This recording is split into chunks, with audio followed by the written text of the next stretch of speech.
Welcome to our Sayali fashion designer channel आणि मी आहे सायली।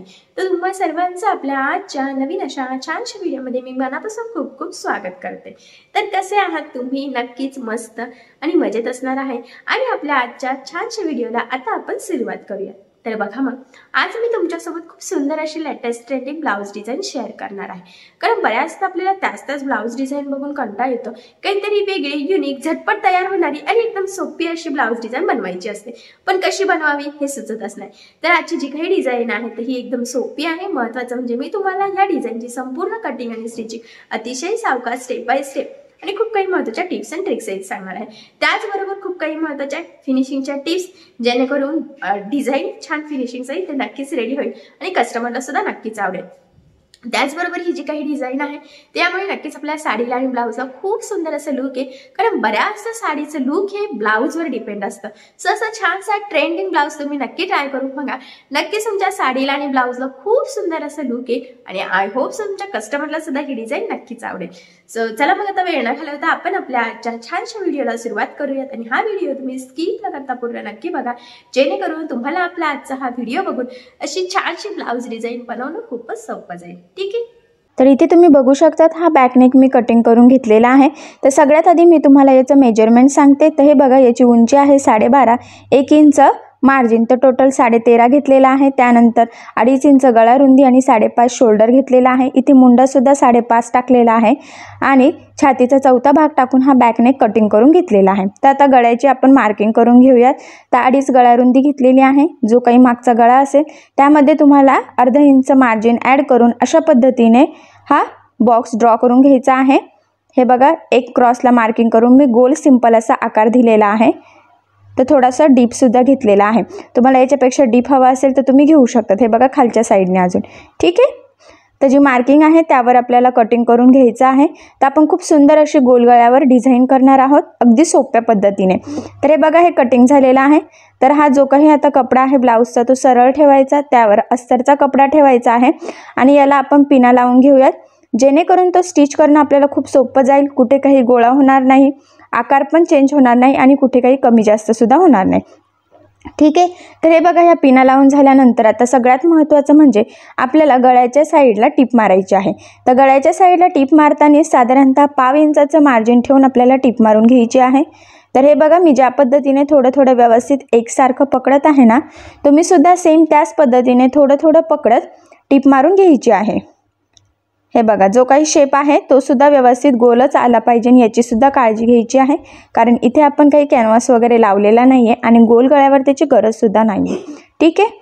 गळ्याच्या साईडला टिप मारून झालेली आहे। आता त्यानंतर आपल्याला बघा खालच्या साईडला टिप मारून घ्यायची आहे। तर खालच्या साईडला आपल्याला साधारणतः अर्धा इंचाचं मार्जिन ठेवून टिप मारून घ्यायची आहे। तर हे बघा, खालच्या साईडला सुद्धा टिप मारून झालेली आहे। त्यानंतर आता खालच्या साईडला जो काही एक्स्ट्राचा कपडा आहे तो कट करून घ्यायचा आहे आणि हे बघा, गळ्याचा मधला सुद्धा जो एक्स्ट्राचा कपडा आहे ना तो सुद्धा व्यवस्थित कटिंग करून घ्यायचा आहे। त्यानंतर आता गळ्याला छोटे कट्स मारायचे आहे, जेणेकरून हा गोल आकार आहे ना तो व्यवस्थित येईल, फिनिशिंगला पण छान दिसेल आणि आकार पण व्यवस्थित फोल्ड होईल, त्यासाठी ही स्टेप आपण करत असतो। तर हे बघा, आता पिना काढून टाकूयात आणि हा आपण सरळ करूयात बॅकनेक अशा पद्धतीने, ठीक आहे। तर सरळ केल्यानंतर व्यवस्थित त्या गळ्याच्या आकारावर प्रेस करून आपल्याला त्यावर दाबटीप द्यायची आहे। तर दाबटीप देताना काळजी घ्यायची आहे की जो काही अस्तरचा कपडा आहे ना आतल्या साईडचा तो वरती दिसणार नाही। जर तो दिसला तर गळाची फिनिशिंग बिघडते। तर फिनिशिंगसाठी ह्या ज्या काही छोट्या टिप्स आहेत त्या तुम्ही सुद्धा फॉलो करा, म्हणजे तुमचा ब्लाऊज सुद्धा फिनिशिंगला खूपच छान दिसेल। तर हे बघा, ह्या पद्धतीने गळ्याच्या साईडला आपण दाबटीप मारून घेतलेली आहे। आता त्यानंतर आपल्याला कमरेच्या साईडला सुद्धा दाबटीप द्यायची आहे। तर व्यवस्थित सरळ पकडून, तर मी पुन्हा सांगेल की अस्तरचा कपडा वरती दिसणार नाही याची काळजी घ्यायची आहे। त्यामुळे मी ज्या पद्धतीने थोडं पकडत आहे ना, तुम्ही सुद्धा सेम त्याच पद्धतीने थोडं पकडत दाबटीप देऊन घ्यायची आहे। हे बघा, ह्या पद्धतीने, ठीक आहे। आता गळ्याच्या साईडला आणि कमरेच्या साईडला दाबटीप देऊन झालेली आहे। त्यानंतर आपल्याला अस्तर आणि ब्लाऊजचा हा कपडा आहे तो आहे तसा जॉईन करायचा आहे। तर तुम्हाला आठवतच असेल की जो अस्तर असतं ते परफेक्ट कटिंग असतं आणि जो ब्लाऊजचा कपडा असतो तो आपण थोडासा एक्स्ट्रा कट करतो, त्यामुळेच आपल्याला हे जॉईन करून एकसारखं करायचं असतं। तर हे बघा, आता हे सगळीकडून जॉईन झालेलं आहे। आता त्यानंतर जो काही एक्स्ट्राचा कपडा आहे तो आपल्याला कट करून घ्यायचा आहे। तर व्यवस्थित काळजीपूर्वक मुंड्याचा शेप कुठेही काही चेंज होणार नाही, चुकून अस्तर कट होणार नाही याची काळजी घ्यायची आहे। तर हे बघा आता हा परफेक्ट बॅकनेक झालेला आहे। ठीक आहे, त्यानंतर आता आपण हे बघा मी हे कटिंग करून घेतलेलं आहे। ते जे ग्रीन कलरचं आहे ते 3 बाय 3चं आहे आणि जे पिंक आहे गुलाबी ते 2.5 बाय 2.5चं आहे। ठीक आहे, आता बघा ह्या पद्धतीने फोल्ड करायचं आहे आणि बघा टिप मारून घ्यायची आहे। त्यानंतर एक गुलाबी घेतलेला आहे। तर हे बघा हे एक्स्ट्राचं कट करून घ्यायचं आहे दोन्ही पण याचं, आणि ते बघा ह्या पद्धतीने ठेवून खालच्या साईडला एक टिप मारून घ्यायची आहे आणि परत एक्स्ट्राचं कटिंग करायचं आहे। तर ह्या पद्धतीने आपल्याला बाकीचे सगळे तयार करून घ्यायचे आहेत।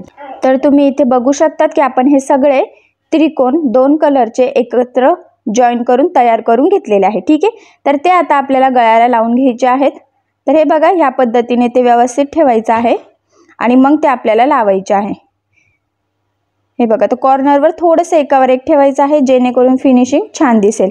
आणि गळ्याच्या साईडला मी 1 लाईनचं मार्जिन सोडलेलं आहे जेणेकरून ते एक्स्ट्राचं बाहेर येणार नाही गळ्याच्या, आणि गळ्याचा आकार सुद्धा बदलणार नाही, त्यामुळे तुम्ही सुद्धा थोडंसं काळजीपूर्वकच लावायचं आहे। तर हे 2 कलरच्या कॉम्बिनेशनमध्ये लावलं आहे त्यामुळे ते खूप छान दिसते। तर तुम्ही सिंगल पण लावू शकतात, पण मी इथे डबल लावलेलं आहे। जरा युनिक नवीन अशी ही डिझाईन आपली रेडी होणार आहे त्यामुळे, आणि सोपी पण आहे जेणेकरून तुम्हालाही ती सहज जमेल। ह्या पद्धतीने व्यवस्थित थोडं थोडं ठेवत हे सगळे त्रिकोण आपल्याला गळ्याला कडेकडेने लावून घ्यायचे आहेत। हे बघा व्यवस्थित लावायचे आहे, फिनिशिंग बिघडणार नाही, गळ्याचा आकार चेंज होणार नाही। या छोट्या छोट्या टिप्स आहेत त्या तुम्ही सुद्धा नक्की फॉलो करा जेणेकरून ब्लाऊज फिनिशिंगला छान दिसेल। हे बघा हे सगळे त्रिकोण लावून झालेले आहे, एक्स्ट्राचं कट करून घेतलेलं आहे। हे बघा ठीक आहे, त्यानंतर आता तुम्ही तुमच्या आवडीची कुठलीही लेस इथे लावू शकतात, पण ही डिझाईनची जर लावली तर त्रिकोणचा शेपच जाईल, ते व्यवस्थित दिसणार नाही, त्यामुळे मी सिंपल प्लेन असं गोल्डन कलरची लेस इथे लावणार आहे। हे बघा, तर तुम्हाला जी आवडत असेल, ज्या कलरची आवडत असेल त्या कलरची तुम्ही लावू शकतात। ॲक्च्युली ह्या ब्लाऊजला गोल्डन वर्क आहे बघा, आणि त्यामुळे मी इथे गोल्डन लावलेली आहे, आणि शक्यतो गोल्डन कुठल्या पण ब्लाऊजवर कुठल्याही साडीवर सहज मॅच होते, त्यामुळे मग तुम्ही गोल्डन पण प्रिफर करू शकतात किंवा साडीचे मॅचिंग सुद्धा इथे लावू शकतात। तर व्यवस्थित कडेकडेने आपण ही लेस लावून घेतलेली आहे। हे बघा ठीक आहे, त्यानंतर ह्या लेसला आपण डबल टिप देऊन घेऊयात। ही लेस जरा ब्रॉड पण आहे म्हणजे व्यवस्थित लागली जाईल आणि फिनिशिंगला पण छान दिसेल। हे बघा आता लेस लावून झालेली आहे। तर त्यानंतर याला बॅकला टक्स टाकून घ्यायचे आहेत। तर सेंटरपासून हे बघा ह्या पद्धतीने मी 4.5ला मार्किंग केलेली आहे, उभा जो टक्स आहे तो 4 इंचाचा घेतलेला आहे। ठीक आहे, तर हे बघा ही जी मार्किंग केली आहे त्यावर आता आपण टक्स टाकून घेऊयात। व्यवस्थित फोल्ड केलेला आहे, कडेला अर्धा इंचाचं मार्जिन ठेवून ह्या पद्धतीने आपण तिरके टक्स टाकून घेतलेले आहेत। सेम त्याच पद्धतीने दुसऱ्या साईडचं सुद्धा आपल्याला टक्स टाकून घ्यायचं आहे। तर हे बघा ह्या टक्सला सुद्धा डबल टिप देऊन घेतलेली आहे। तर तुम्ही इथे बघू शकतात दोन्ही साईडचे टक्स एकदम परफेक्ट व्यवस्थित आपले टाकून झालेले आहेत। ठीक आहे, त्यानंतर आता मी याला नॉट लावून घेते। तर तुम्हाला नसेल लावायची तरी सुद्धा चालेल, आणि लावायची असेल तरी सुद्धा चालेल, काही प्रॉब्लेम नाही। ठीक आहे, तर मी इथे रेडीमेड गोल्डन कलरची जी नॉट असते ती घेतलेली आहे, आणि जे काही आपले 2 कलरचे आहे ना कपडे त्याचाच यूज करून मी छान असे सिंपल लटकन तयार करून घेणार आहे। ते बघा ह्या पद्धतीने ठेवून टिप मारून घ्यायची आहे, सिंपल असा त्रिकोण तयार होईल बघा। आणि अजून एक पिंक सुद्धा लावून घेऊयात, म्हणजे 2 कलरच्या कॉम्बिनेशनमध्ये छान असे हे त्रिकोण रेडी होतील। त्यानंतर हे बघा हे एक्स्ट्राचं कट करून घेऊयात आणि ते सरळ करून दाखवते। तर हे बघा 2 कलरमध्ये खूप छान असे लटकन आपले रेडी झालेले आहे। सेम त्याच पद्धतीने आपण दुसऱ्या साईडचे सुद्धा तयार करून घेऊयात, म्हणजे लुक पण छान येईल, ब्लाऊज पण छान दिसेल ते 2 कलरचे कॉम्बिनेशन यूज केल्यामुळे। तर इथे तुम्ही बघू शकता दोन्हीही आपले लटकन छान असे रेडी झालेले आहेत। आता ती नॉट आपण बॅक नेकला लावून घेऊयात। तर साधारणतः 2.5 ते 3 इंच खाली आपल्याला ती नॉट लावायची असते. तर एक लावल्यानंतर 30 मार्किंग दुसऱ्या साईडला करून घेणार आणि मग लावणार, म्हणजे दोन्ही पण सेम होणार, कुठे काही वर खाली होणार नाही. ठीक आहे. तर इथे तुम्ही बघू शकता छान असे नॉट लागले गेलेले आहे. लटकन पण छान दिसत आहे आणि गळ्याचा आकार, गळ्याची डिझाईन सुद्धा खूप सुंदर अशी रेडी झालेली आहे. त्यानंतर आता एक काम आहे, तर इथे आपण गोल्डन कलरचे मणी लावून घेणार आहोत, जेणेकरून आपल्या बॅकनेकला अजूनच छान असं लुक येईल. तर हे बघा इथे मोठे मोठे मी गोल्डन मणी घेतलेले आहे आणि ते सुईच्या आधाराने, म्हणजे सुई यूज करून आपल्याला असे कॉर्नरला लावून घ्यायचे आहेत. तर मी पूर्ण जेवढे काही त्रिकोण आहे सगळे त्रिकोणला ते गोल्डन कलरचे मणी लावून घेणार आहे. तर इथे तुम्ही बघू शकतात की मी सगळ्याच याला बघा गोल्डन मणी लावून घेतलेले आहे आणि आपला हा बॅक नेक पूर्ण स्टिच करून रेडी झालेला आहे. तो खूप छान असं लुक आलेला आहे. एकदम सोप्या पद्धतीने मी तुम्हाला ही डिझाईन कशी बनवायची ते सांगितलेलं आहे. जरी तुम्हाला डिझाईन जमत नसेल तरीसुद्धा ही डिझाईन तुम्ही सहज बनवू शकतात. आणि सध्या गोलगळ्याचं पण खूप ट्रेंड चालू आहे, तर गोलगळ्यावर ही एकदम सोप्या पद्धतीने आपण डिझाईन बनवून घेतलेली आहे आणि लुकसुद्धा खूप छान आलेला आहे. कमीत कमी वेळेमध्ये खूप सुंदर आणि एकदम सोपी अशी ही डिझाईन रेडी झालेली आहे. तर तुम्ही पण नक्की शिवून बघा, तुम्हालाही ती सहज जमेल आणि आवडेल सुद्धा. तर तुम्हाला आपली डिझाईन कशी वाटली हे मला कमेंट करून नक्की कळवा. त्याचबरोबर तुम्हाला आपला व्हिडिओ आवडला असेल तर व्हिडिओला लाईक करायला विसरू नका. आणि जर तुम्ही आपल्या चॅनलवर नवीन असाल आणि अजून चॅनलला सबस्क्राईब केलेलं नसेल तर सबस्क्राईब नक्की करा. आणि ज्या वेळेस तुम्ही सबस्क्राईब कराल त्यावेळेस त्यासमोरील बेल आयकॉन ही नक्की प्रेस करा. त्यामुळे काय होईल, जेव्हा मी नवीन व्हिडिओज टाकेल त्याचं नोटिफिकेशन तुम्हाला तुमच्या मोबाईलवर येईल. Okay, thank you.